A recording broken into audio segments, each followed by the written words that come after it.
umaga po. Magandang hapon po sa inyong lahat. At narito po tayo para papurihan natin at pasalamatan ang ating Diyos na buhay.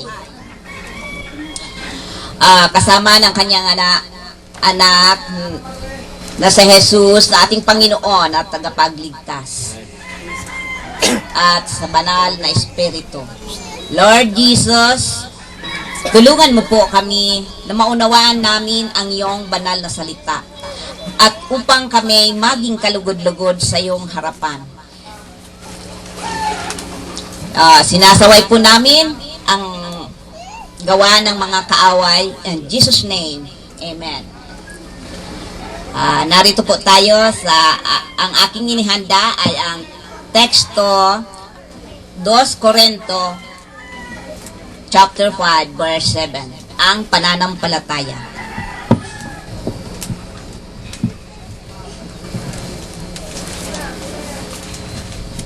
Magsibukas po tayo ng 2 Corinto 5 verse 7. Hindi ko ng iyong eyes.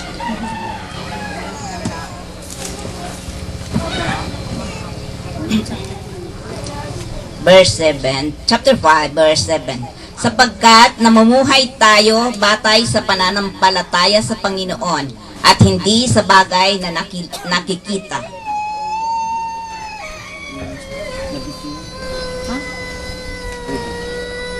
Manalangin po tayo. Sana Lord, tulungan mo po kami na maunawaan namin at isapamuhay namin ang iyong banal na salita.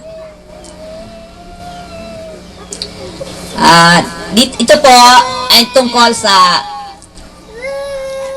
pananalig at pananampalataya. Dito ay tinuturuan tayo upang manalig tayo sa tunay na Diyos na buhay. Para sa ikaliligtas natin. Tulad ng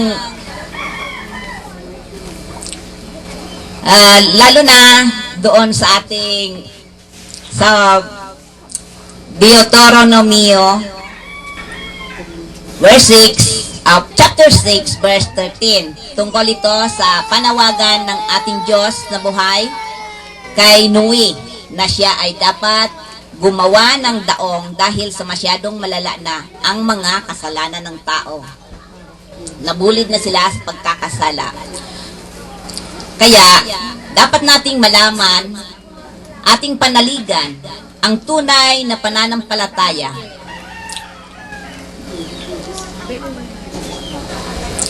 Gaya ko po, na isa ng bagong nilalang dahil sa pananalig kay Jesus na ating Diyos na buhay. Upang hindi tayo malinlang ng maling pananampalataya at upang malaman natin ang katotohanan. Pakibukas po sa ating Biblia tungkol sa 1 Timoteo 1:15.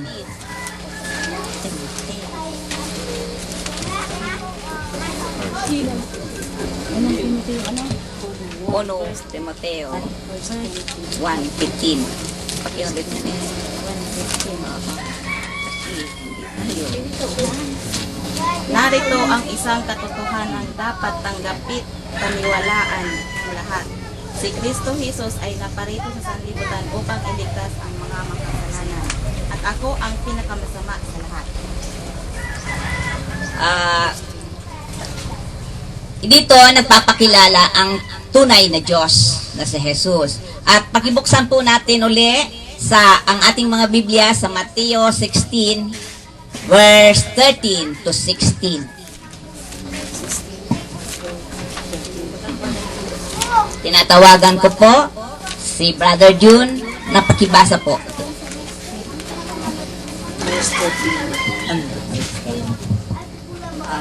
Mateo 16 verse 13 to 16.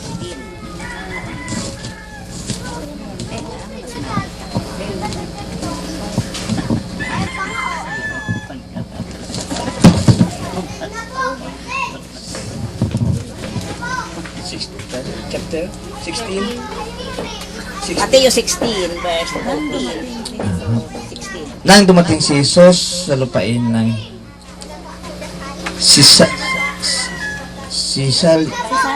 Cesarea ng Pilipos, tinanong niya ang kanyang mga alagad, sino raw ang anak ng tao ayon sa mga tao? At sumagot sila, ang sabi po ng ilan ay si Jesus, si Juan Bautista. Kayo, sabi naman ng iba, si Elias kayo. At may nagsabi, pang si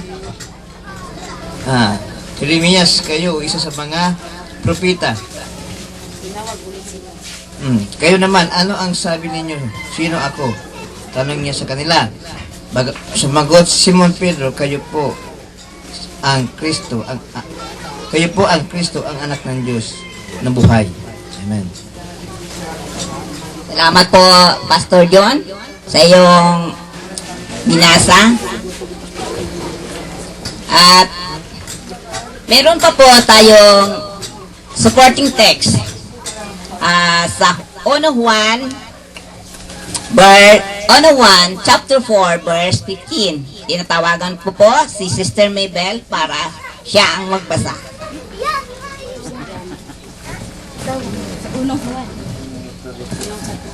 Anong chapter? 1 chapter 4, verse 15. Ang nagpapahayag na si Jesus ang anak ng Diyos ay nananatili sa Diyos at ang Diyos naman ay nananatili sa Kanya. Amen. Salamat po, Sister Maybell. At tutuhanan natin na ang dapat natin panaligan o pananampalatayanan ay ang Diyos na buhay na ating Panginoong Hesus. Maski hindi ito nakikita, dapat buong tiwala natin na ang pagtitiwala natin sa Kanya na ito'y mangyayari kung ito ating hihilingin sa Kanya ng buong puso at buong tapat.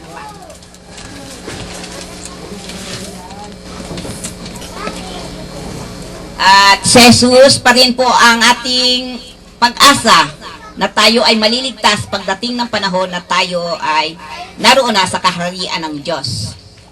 At meron pa po akong isang teksto po na pakibukas po sa Lucas 18 verse 42.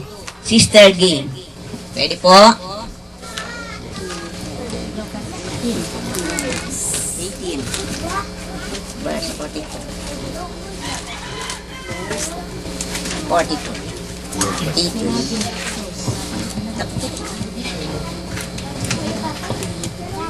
Verse na lang po.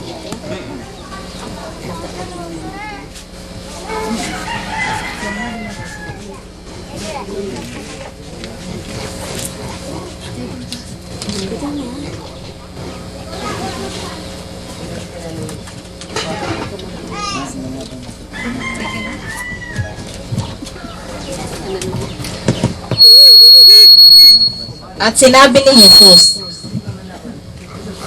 mangyari ang ibig mo, pinagaling ka dahil sa iyong pananalig. Salamat po, Sister Maybell. Dahil sa ating pananalig, pwedeng ibigay sa atin ng Diyos kung ano man ang ating hihilingin. At gaya ko po, sa akin na bagong nilalang na, ay tinanggap ko na si Jesus bilang Panginoon ko at tagapagligtas. At sa aking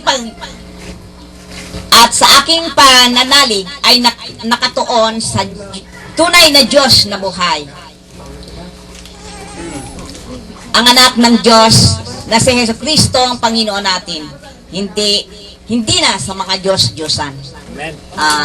Salamat po sa pakikinig ng aking ng mabuting balita na ginuno natin sa ating banal na Biblia. At manalangin po tayo. Lord, salamat po Lord sa mga pagpapaliwanag mo po sa amin ng iyong banal na salita ay sana po Lord tumimo sa aming puso't isip upang kami maging kalugod-lugod sa iyong harapan. At naway, pagpalain mo po, Lord, ang bawat isa po sa amin. Sa pangalan ni Jesus na aming Panginoon at tagapagligtas. Amen.